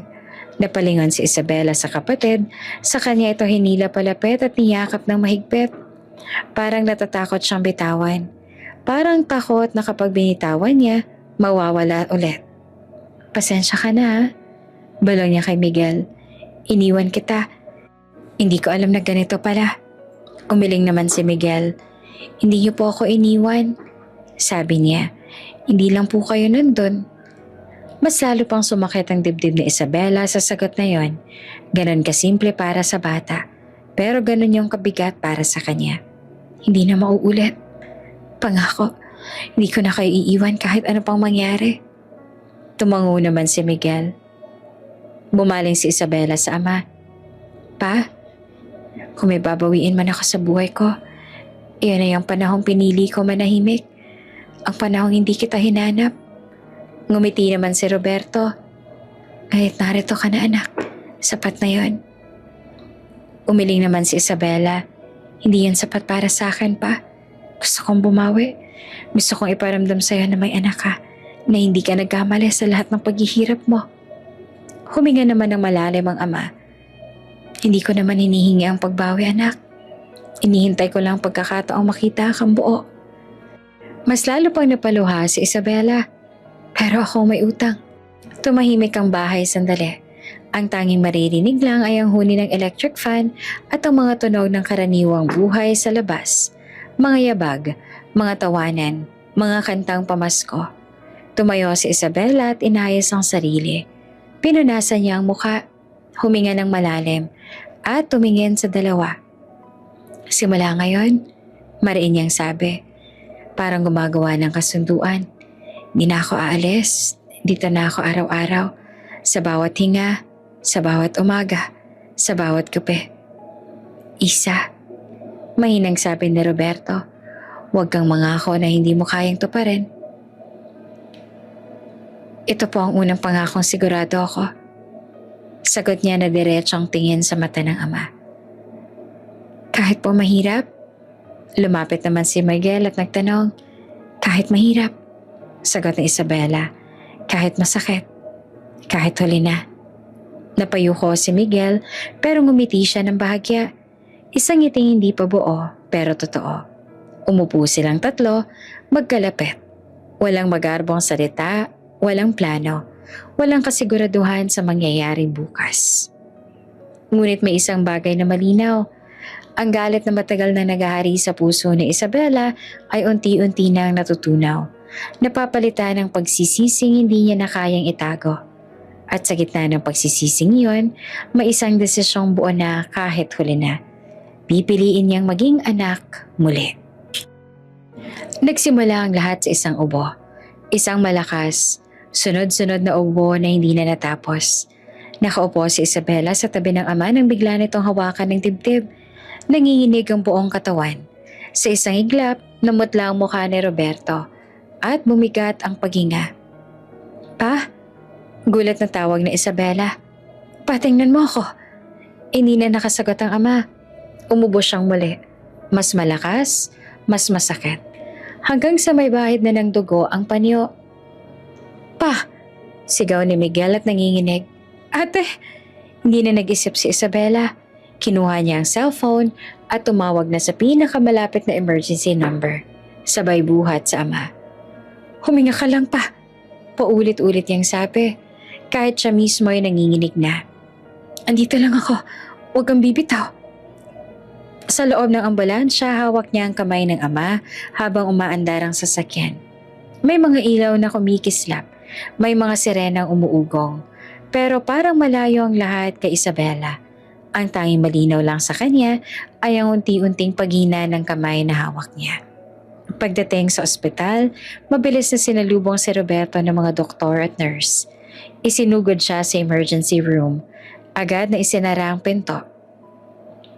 Ma'am, dito po muna kayo. Sabi ng isang nurse, hinahawakan ang braso ni Isabela. Naiwan silang magkapatid sa labas. Nakaupo si Miguel sa upuan, yakap ang sarili. Nanginginig ang tuhod. Hindi umiiyak, hindi rin gumagalaw. Parang natatakot na baka may mangyaring mas masama kapag umiyak siya. Lumuhod si Isabela sa harapan niya. Miguel, mahinahon niyang sabi, andito ako. Hindi po siya mamamatay, ano? Tanong ng bata na diretso at walang paligoy-ligoy. Hindi naman agad nakasagot si Isabela. Sa dami ng pera, koneksyon at impluensyang meron siya, bigla siyang nakaramdam ng kawalan. Hindi, sagot niya sa huli ng mariin. Hindi ko hahayaang mangyari yon. Tumayo siya at lumapit sa nurse's station. I want the best doctor. Diretso niyang sabi. I don't care about the cost. Ilang tawag ang ginawa niya sa mga kakilala, mga ospital, mga doktor na minsan na nakatrabaho para sa charity projects. Lahat ng pinto na pwedeng buksan, binuksan niya. Pagkalipas ng ilang oras, lumabas ang doktor. Ma'am, seryosong sabi nito. Critical po ang lagay ng pasyente. Matagal na po kasi may sakit ang tatay ninyo. Lumala pa dahil sa kakulangan ng tamang gamutan. Parang may sumakal sa dibdib ni Isabela. Gawin niya lahat. Agad niyang sabi. Lahat babayaran ko. Tumango ang doktor. Gagawin po namin ang makakaya namin. Habang abala ang mga tao sa paligid, napansin ni Isabela na wala na si Miguel sa upuan. Nasaan ang kapatid ko? Tanong niya at biglang kinabahan. May bata pong pumasok sa chapel? Sagot ng guard. Naglakad naman si Isabela papunta roon. Tahimik ang chapel. May ilang kandilang nakasinde. Sa bandang unahan nakita niya si Miguel, nakaluhod. Magkasalubong ang kamay, nakayuko ang ulo. Hindi siya lumapit agad. Tumigil siya sa pintuan. Narinig niya ang boses ng bata. Mahina, nanginginig, pero malinaw. Lord, bulong ni Miguel, huwag niyo pong kunin si tatay. Kahit wag na po akong bigyan ng laruan. Kahit wag na po ako magsimba sa mall. Kahit gutom pa ako minsan. Basta, huwag niyo siyang kunin. Parang binuhusan ng kumukulong tubig ang dibdib ni Isabela. Tahimik naman siyang umiyak sa labas ng pinto. Tinatakpan ng bibig para hindi marinig. Sa unang pagkakataon sa buhay niya, wala siyang maibigay. Walang pera, walang pangako, walang kasiguraduhan. Isang bata ang nakipag-uusap sa Diyos. At siya, isang mayamang babae. Walang magawa kundi ang umiyak. Maya-maya lumabas si Miguel. Pagkakita niya kay Isabela, yumakap siya agad. Ate, sabi niya na mahigpit ang yakap. Nagdasal na po ako. Hinaplos na Isabela ang buhok niya. Salamat, sabi niya. Basag ang boses. Salamat. Bumalik sila sa tapat ng emergency room. Mahaba ang paghihintay. Mabagal ang oras. Bawat minutong lumilipas ay parang may kinukuha sa lakas ni Isabela. Hanggang sa bumukas ang pinto. Lumabas ang doktor, pagod ang muka. Nastabilize na po namin siya. Pero hindi pa rin po ligtas. Kailangan pa po ng tuloy-tuloy na monitoring at gamutan. Napaupo si Isabela sa upuan. Napapikit. Hindi man lang niya napansin na humahagulgol na siya. Hindi sa harap ng doktor, kundi sa loob ng sarili niya. Sa gabing iyon habang nasa ICU ang ama, hawak-hawak na Isabela ang kamay ni Miguel. Hindi pa tapos. Mahina niyang sabi. Lalaban tayo. At sa kauna-unahang pagkakataon, hindi bilang mayamang babae, kundi bilang anak at ate, nakipaglaban si Isabela. Hindi para sa pera, kundi para sa buhay. Tahimik ang pasilyo ng ospital. May amoy ng disinfectant, may mahinang yabag ng mga nurse, at may mga ilaw na masyadong maliwanag para sa mga matang puyat at kakaiyak. Nakatayo si Isabela sa labas ng ICU. Hawak ang papel ng mga laboratory results, pero hindi niya binabasa. Sa gilid niya ay nakaupo si Miguel, yakap ang sarili, pilit na gising. Magpahinga ka muna. Mahina niyang sabi sa kapatid. Sandali lang. Umiling si Miguel. Dito lang po ako. Tumango naman si Isabela. Hindi na siya nakipagtalo. Hindi rin siya umalis. Maya-maya, may tunog ng sapatos na kakaiba sa karaniwang yabag sa ospital. Matigas, mabilis, may kumpiyansa. Napalingon si Isabela at doon niya nakita ang ina. Maayos ang suot nito. Isang mamahaling coat, ang buhok ay pulido, ang hikaw ay kumikislap sa ilaw ng pasilyo. Parang galing sa isang mundo na malayo sa amoy ng gamot at kaba ng mga naghihintay. Isabela, tawag ng ina, malamig ang tono. Narinig kong narito ka. Nanlamig ang sikmura ni Isabela. Ilang segundo siyang hindi nakasagot. Sa dami ng iniisip niyang sasabihin, sakaling magharap silang muli. Wala ni isa malang kusang lumabas sa bibig niya. Ma, sagot niya sa huli. Tumingin ang ina sa pintuan ng ICU, tsaka sa papel na hawak na Isabela. Andyan ba siya? Tanong nito. Parang nagtatanong lang tungkol sa isang lumang kakilala. Oo, sagot ni Isabela. Andyan. Huminga ng malalim ang ina at saka umiling. Di na talaga nagbago, sabi pa nito. Pati sa huli, gulo pa rin ang dala. Parang may humampas sa dibdib ni Isabela. Anong ibig mong sabihin? Tanong niya at pilit na kalmado. Kung hindi niya tayo iniwan noon, patuloy ng ina. Di ka sana mapapahamak sa ganito. Hindi ka sana naaabala. Lahat ng to kasalanan niya. Napatingin si Isabela sa ina at doon niya naramdaman ang bigat na matagal niyang kinimkim. Ang galit na hindi niya hinayaang lumabas noon. Ang mga tanong na hindi niya tinanong dahil mas madaling maniwala. Kasalanan niya? Ulit pa ni Isabela. Dahan-dahan. Sigurado ka? Napakunot ang noon ng kanyang ina. Anong ibig mong sabihin? Huminga ng malalim si Isabela. Tumingin siya sa kapatid na nakaupo sa gilid at saka sa pintuan ng ICU. Parang doon niya hinugot ang lakas. Bakit mo ako pinaniwala sa kasinungalingan? Diretso ang tanong niya. Nanlaki ang mata ng ina. Sandali lang. Pero sapat para makita ni Isabela ang pagkabigla. Anong kasinungalingan? Tanong nito na pilit na kalmado. Nainiwan kami ni Papa. Sagot na Isabela. Nanginginig ang boses. Na may babae siya. Na pinili niya ang bisyo. Isabela. Hindi siya ng babae. Putol na Isabela. May sakit siya noon. Matagal na. At nang malaman mo, iniwan mo siya. Tumahimik ang pasilyo sa pagitan nila. Sinong nagsabi sa'yo niyan? Tanong ng ina. Mas mahigpit ang boses. Siya, sagot ni Isabela. At nakita ko ang lahat. Reseta, mga sulat na tinapon mo, mga litrato ko na iniingatan niya kahit wala na siyang makain. Napalingon ang ina. Parang naghahanap ng sagot na hindi niya agad nakita. Ginawa ko yun para sa'yo. Depensa nito. Para hindi ka masaktan. Para magkaroon ka ng mas maayos na buhay. Napatawa si Isabela. Isang maikling tawa na may kasamang luha. Mas maayos? Tanong niya. Buong buhay ko. Dala ko ang galit na ikaw ang nagtanim. Hindi ko ginusto. Pinili mo.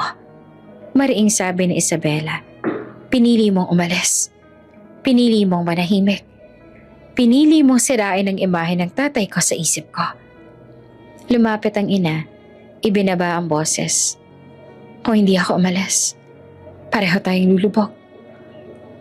May pagkakataon akong iligtas ang sarili ko at ikaw. Hindi mo ako iniligtas. Iniwan mo akong galit. Sagot ni Isabela. Tahimik ang ina. Para ngayon lang tumama ang bigat ng mga salitang yon. Miguel, biglang sabi ng ina at napansin ng bata. Anak ka ba niya? Tumango naman si Miguel at tahimik. 11 taon na siyang nag-aalaga sa kanya. Dagdag pa ni Isabela. Namamalimos, naglalako. Hindi dahil gusto niya kundi dahil walang ibang gumawa. Napapikit ang ina saglit. Hindi ko alam. Mahina nitong sabi. Hindi ka nagtanong. Kagaya ko noon. Sagot naman ni Isabela. Lumipas ang ilang segundo, wala na isang mga nagsalita. Sa loob ng ICU, may tunog ng makina. Paalala na habang nagtatalo sila, may isang lalaking lumalaban para sa buhay. Hindi ako hihingi ng paliwanag, sabi ni Isabela sa huli. Hindi rin ako hihingi ng tawad. Napatingin ang kanyang ina sa kanya. Anong gagawin mo? Mananatili. Sagot ni Isabela. Para sa tatay ko, para sa kapatid ko, para sa sarili ko. Huminga ng malalim ang ina. Parang may sasabihin pa, ngunit sa halip ay tumango ito. Hindi bilang pagsang-ayon, kundi bilang pagtanggap na may mga desisyong hindi niya nahawak. Aalis na ako, sabi nito. Ayusin mo ang gusto mong ayusin. Habang palayo ang ina, hindi niya na sinundan ang tingin ni Isabela. Bumalik siya sa tabi ni Miguel at umupo. Ate, mahina nitong tawag. Dito lang ako. Sagot ni Isabela. At sa gabing yon, sa ilalim ng ilaw ng ospital, tuluyan na humiwalay si Isabela sa kasinungalingang kinalakihan niya.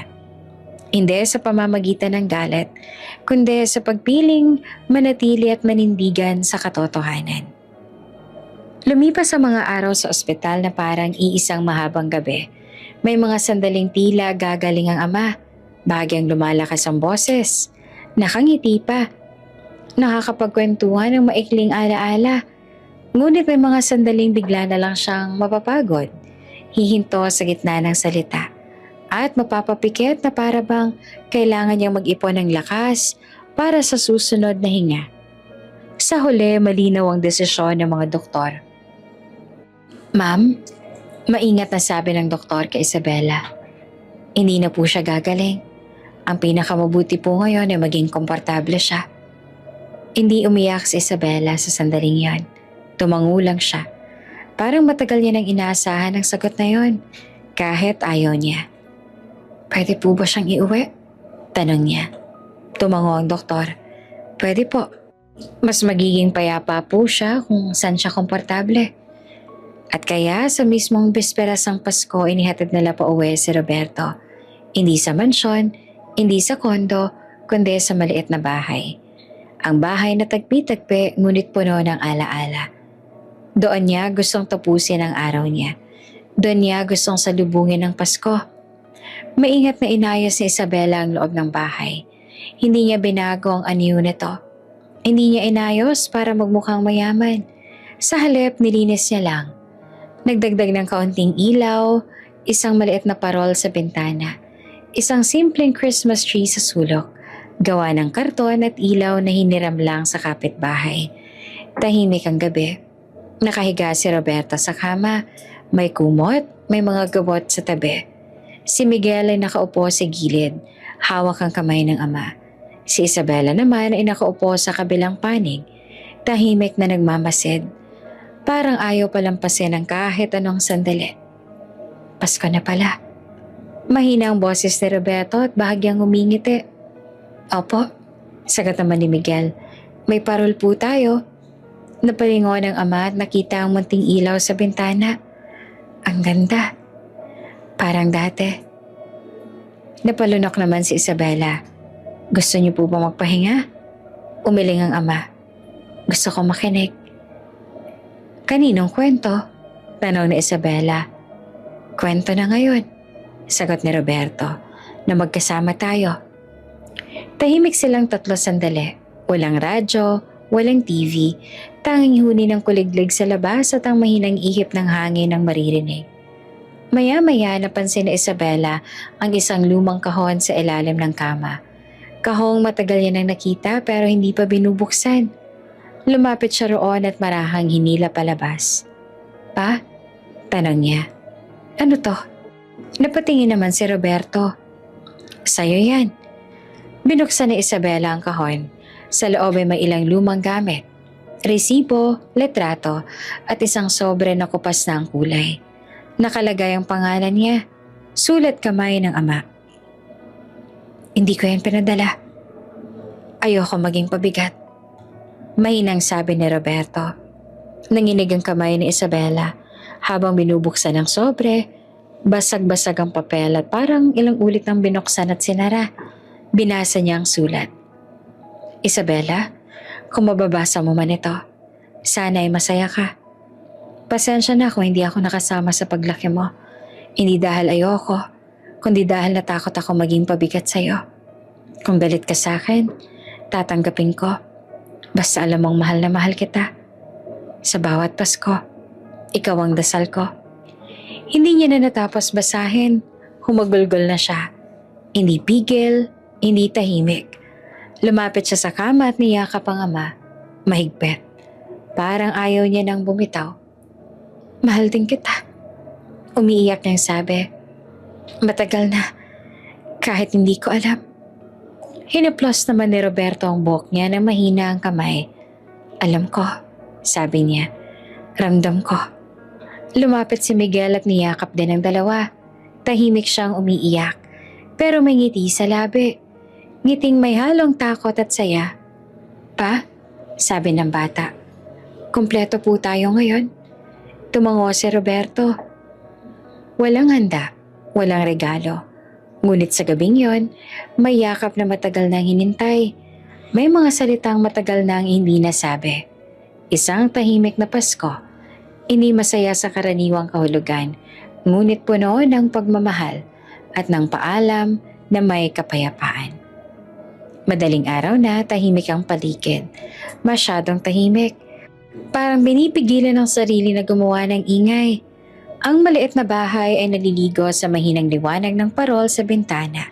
Ang hangin ay malamig. May dalang amoy ng damo at lupa. Sa loob ng silid, magkatabi sina Isabel at Miguel sa magkabilang panig ng higaan. Parehong hawak ang kamay ng ama. Bukas ang mga mata ni Roberto, ngunit mabagal ang pagkurap. Mabigat ang paghinga. Hindi na tulad kanina. Hindi rin tulad kahapon. Parang bawat hinga ay pinag-iisipan muna bago ilabas. Pa, andito kami. Alam ko. Mahigpit ang hawak ni Miguel sa kamay ng ama. Hindi siya umiiyak at parang takot siya kapag umiyak siya ay mapapabilis ang mangyayari. Pa, mahina niyang sabi, di po kami aalis. Huminga naman ng malalim si Roberto.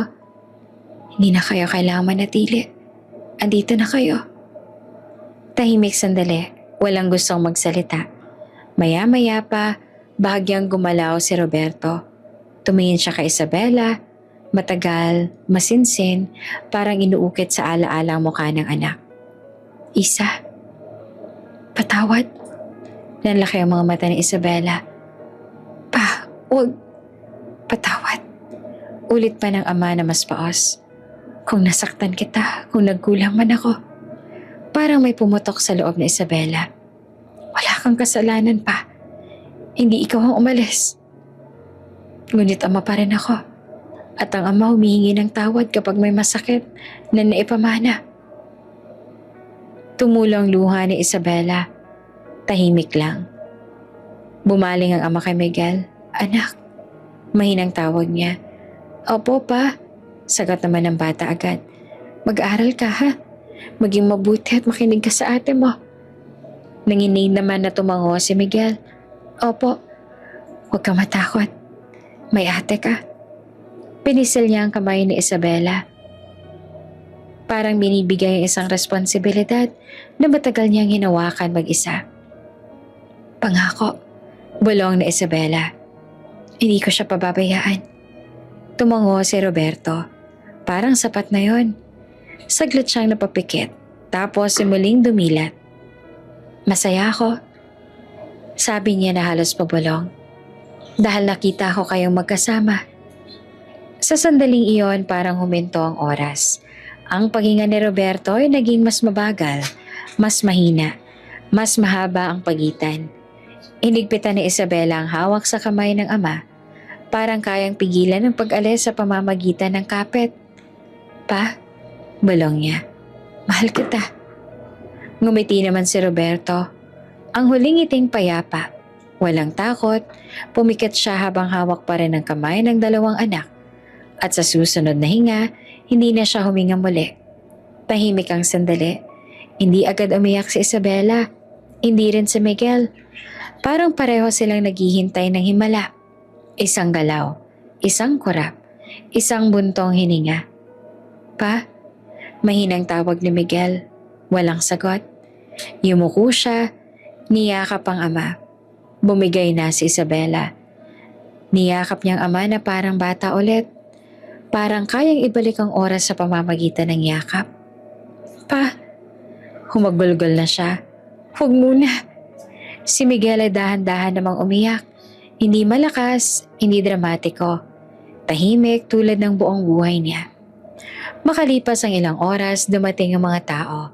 Kapitbahay, barangay tanod, isang doktor. Ginawa ang mga kailangang gawin. Tinakpan ang katawan ng ama.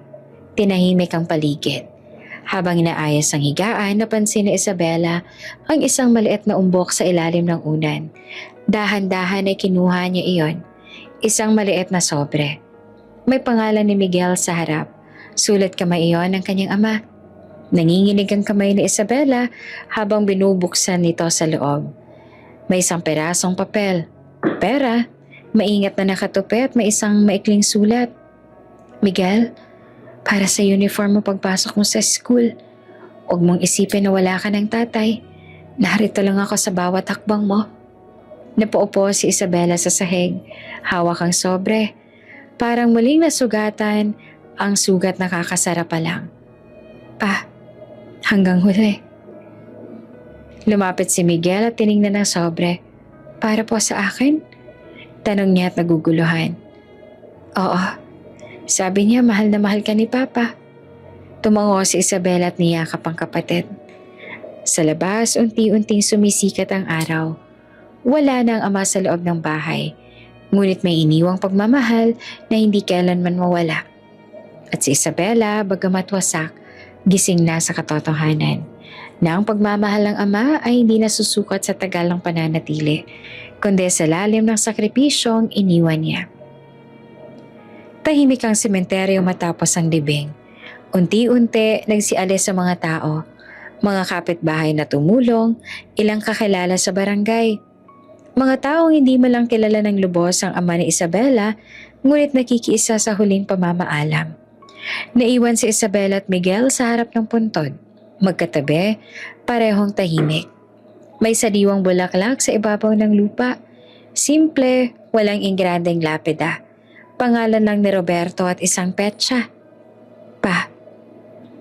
Mahinang boses ni Isabela. Parang ayaw guluhin ang katahimikan. Hindi pa rin po ako sanay na wala ka. Hindi sumagot ang lupa. Ngunit sa loob niya, may kakaibang katahimikan. Hindi buo, hindi masaya, pero payapa.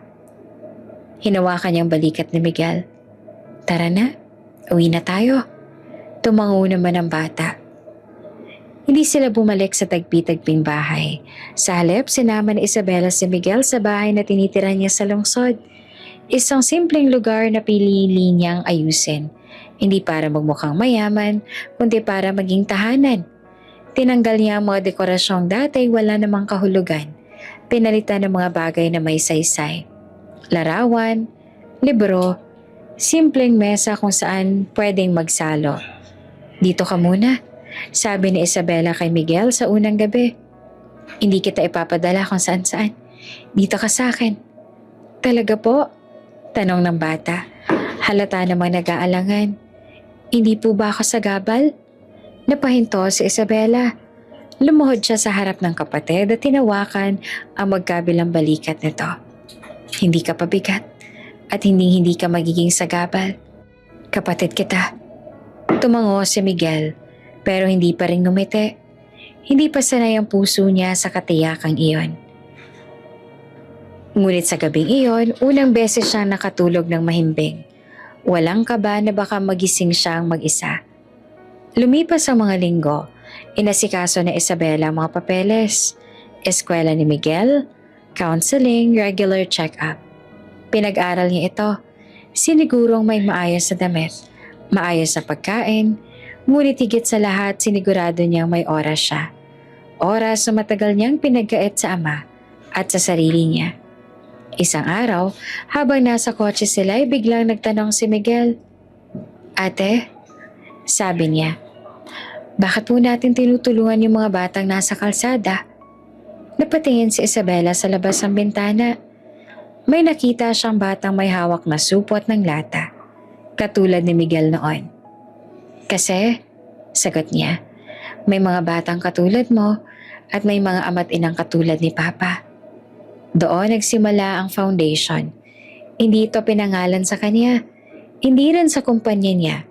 Ipinangalan niya ito sa ama, isang tahimik na paraan ng pag-aalala.